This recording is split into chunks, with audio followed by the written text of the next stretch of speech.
Welcome back. विदेश में पढ़ाई ह्यूमैनिटीज में एक बार फिर आपका स्वागत है। हमारी एक खास सीरीज जहां पर हम लगातार बात कर रहे हैं कि आपको अगर विदेश में पढ़ाई करनी है तो उसके लिए क्या चीज़ें ज़रूरी हैं। आज फोकस है ह्यूमैनिटीज़ पे। वो कौन से सब्जेक्ट, कौन सी स्ट्रीम्स, कैसे, कहाँ, कब और कितनी पढ़ाई आपके लिए ज़रूरी है ताकि आप एक बेहतर करियर आगे बनाएं। तो प्रतिका जी, एक इम्पॉर्टेंट फैक्टर ये है कि खर्च कितना आएगा, ये सभी पेरेंट्स के मन में होता है। इनफैक्ट बच्चे भी इसको कंसिडर करके चलते हैं। तो एक तो सवाल मेरा ये कि क्या as compare to other courses humanities में थोड़े पैसे कम खर्च होते हैं, और फिर भी एक कितना बजट किसी को लेकर चलना चाहिए अगर उसे एक ग्रेजुएशन या पोस्ट ग्रेजुएशन कोर्स करना है। सर, जो ये स्टडी के एक्सपेंसेस हैं, it also varies from country to country.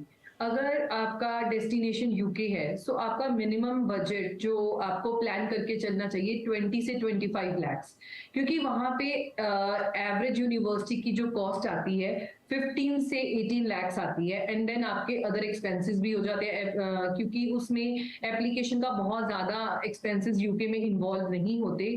फिर वीजा के टाइम आप जर्नल वीजा के लिए जा रहे हो, प्रायोरिटी के लिए जा रहे हो, सुपर प्रायोरिटी के लिए जा रहे हो, सो वो 4 to 5 lakhs के एड ऑन एक्सपेंसेस आपको साथ लेके ही चलने चाहिए व्हेन यू स्टार्ट प्लानिंग कि मुझे कहाँ पढ़ने जाना है।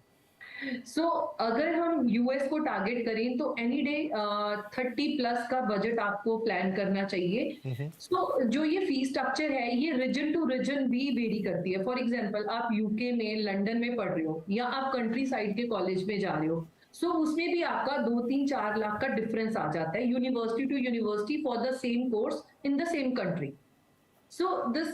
This happens with almost all the destinations. For example, अगर आप सैन फ्रांसिस्को या न्यूयॉर्क मेन में जाओगे, आपका और एक रीजनल यूनिवर्सिटी में लाइक यूसीएलए से अगर आप यूसी सैन डिएगो या यूसी सेंटा बारबरा जाओगे, सेम कोर्स में ही 2-3-4 लाख का डिफरेंस आ जाता है। पहले तो जब आप बजट प्लान करो, मतलब it should be a family meeting कि हमारा बजट क्या है। बजट के अकॉर्डिंग अपना कोर्स एंड कॉलेज पिक करो, क्योंकि सिटीज में सेम कोर्स एक्सपेंसिव रहेगा हर कंट्री में as compare to countryside. You can save your 3, 4, 5 to 7, 8 lakhs in the same country for the same course. Then like जैसे universities हैं, average तो हम बात करें यूके में 15 से 16 लाख से स्टार्ट होती है अच्छी यूनिवर्सिटीज जिनका आरओआई भी हो, और स्टिल यूएस में वो बजट चले जाता है 25 to 30, कनाडा में 15 to 20, ऑस्ट्रेलिया में अगेन 20 से 25 लाख्स।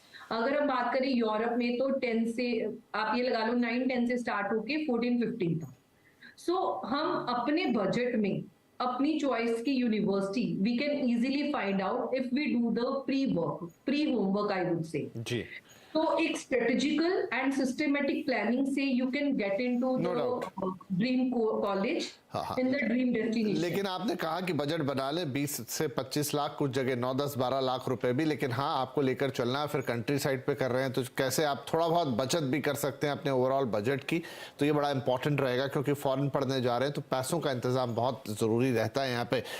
एक और महत्वपूर्ण सवाल है पुण्य, ये मैं आपसे पूछना चाहता हूँ कि क्या लैंग्वेज कोई बैरियर है? क्योंकि अक्सर लोगों के मन में सवाल होता है, बहुत सारे स्टूडेंट्स हैं जो कैपेबल हैं फॉरेन जाने में, लेकिन पढ़ाई अगर उन्होंने हिंदी मीडियम से की है तो उन्हें लगता है कि क्या हम कैसे जाएंगे और फॉरेन में पढ़ेंगे। क्या हिंदी मीडियम स्टूडेंट्स भी फॉरेन में जा सकते हैं, और या लैंग्वेज या इंग्लिश लैंग्वेज एक बैरियर है, और क्या इसके लिए कोई एग्जाम भी क्लियर करनी पड़ती है लैंग्वेज की?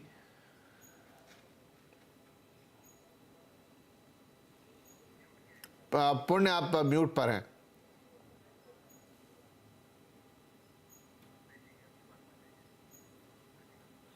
शायद पुण्य की आवाज है। कृतिका, अगर आप ये सवाल सुन पाई हो तो आप इसका जवाब दे सकती हैं। जी, language, sorry, I don't know which one of us he was referring to. हाँ जी, कृतिका, मैंने आपसे कहा, कृतिका बालाजी। ओके, जी, एक्चुअली दो तरीके हैं। एक तो रिक्वायरमेंट्स के हिसाब से देखा जाए तो बहुत सारे इंटरनेशनल डेस्टिनेशंस के लिए इंग्लिश प्रोफिशिएंसी टेस्ट के रिक्वायरमेंट्स होते हैं, जैसे कि टोफल, आईएलटीएस और आजकल डुओलिंगो में भी उसमें इंक्लूडेड है। यूएस और कनाडा में ज्यादातर TOEFL is popular and IELTS is quite popular for the UK, Australia study destinations, और ये नेटिव इंग्लिश स्पीकर्स, जो नेटिव इंग्लिश स्पीकर्स नहीं है, उनके लिए ये बेसिक इंग्लिश प्रोफिशिएंसी टेस्ट है। एंड अगर हम कल्चरली बात करें, अगर स्टूडेंट को हेजिटेशन होना चाहिए कि मैं कैसे अडॉप्ट कर सकता हूँ, ऑफ कोर्स एक लर्निंग कर्व होगा इनिशियली कि अगर नई जगह जा रहे हैं तो कुछ चीजें सीखने पड़ेंगे, और अगर मीडियम ऑफ इंस्ट्रक्शन इंग्लिश है उस यूनिवर्सिटी में तो जरूर एक बेसिक लेवल ऑफ प्रोफिशिएंसी होना चाहिए। बट उसके अलावा आई थिंक आजकल ट्रांसलेशन टेक्नोलॉजी इतना स्ट्रांग हो चुका है कि अगर स्टूडेंट्स जाके एक नई जगह पे एक्लिमेटाइज करना चाहते हैं, जैसे कि आज कोरिया और जापान में टूरिज्म के अलावा एजुकेशन में भी यूज किया जा रहा है कि वो translation technology through mobile applications, वो कुछ बोल सकते हैं या लिख सकते हैं उसमें, और वो रिपीट हो जाता है वो लोकल लैंग्वेज में, और वो सुन के भी रीट्रांसलेट करता है।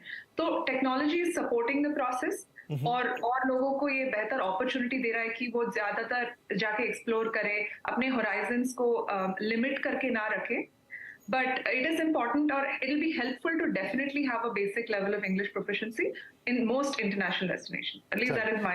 थोड़ा सा इंग्लिश में हाथ आपका अच्छा होना चाहिए, इसमें कोई शक की बात नहीं है, लेकिन फिर भी जैसा यहाँ पे बताया कृतिका ने कि आप थोड़ी मेहनत करके, थोड़ा मैनेज करके चाहें तो कर सकते हैं ना, किसी भी मीडियम का बच्चा पढ़ने जा सकता है, ऐसी कोई निराश होने वाली बात नहीं। चलिए अब मेरा समय क्योंकि अब समाप्त होने वाला है, लेकिन आई थिंक हमने सारी चीज़ें कवर कर ली हैं, कैसे प्लानिंग स्टार्ट करनी है, बजट कैसे डिसाइड करना है, कौन से कंट्रीज़ में आपको बेहतरीन कॉलेज मिलेंगे, और उन सब के बाद, क्योंकि आखिरकार ये सब क्यों कर रहे हैं, आप अपने करियर के लिए कर रहे हैं, तो आपको फाइनली किस तरह के जॉब्स मिलेंगे और किस तरह की सैलरीज मिलेगी।